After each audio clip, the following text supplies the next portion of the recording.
Inilah duo kawanan perampok yang sudah melakukan aksinya terhadap Sikok Tongkang Ngawak Batubara di perairan desa Tanjung Durian Muba.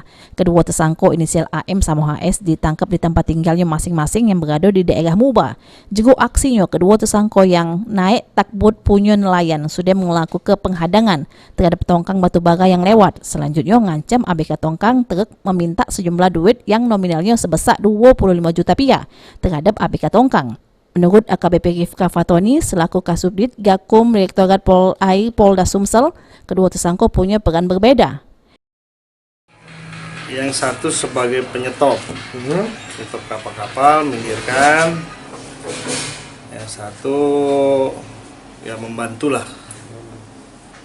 Ya, ini menggunakan apa kemudian? Iya, mengancam atau ini. Beraksi bang, misalkan senpi atau sajam.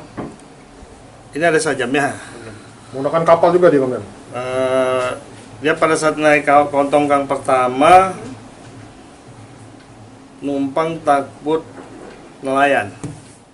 Dari hasil keterangan salah sikok tersangka yang diaman ke polisi kalau aksi yang mereka lakukan karena dikongkon oleh oknum kepala desa Tanjung Durian.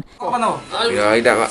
Jadi? Kami diperintah kepala desa pak. Oh, diperintah kepala desa? Iya. Desa mana? Desa Tanjung Durian. Itu apa? Kapal apa yang kamu rompak? Kapal tanker. Tanker? Muatan? Iya, muatan batubara. Atas pengakuan tersebut, petugas Direktorat Pol-Air Polda Sumsel ini masih melakukan penyelidikan. Selanjutnya, kedua tersangka oleh polisi dijebloskan di jero tahanan Direktorat Pol-Air Polda Sumsel. Firman Hidayat, PAL TV.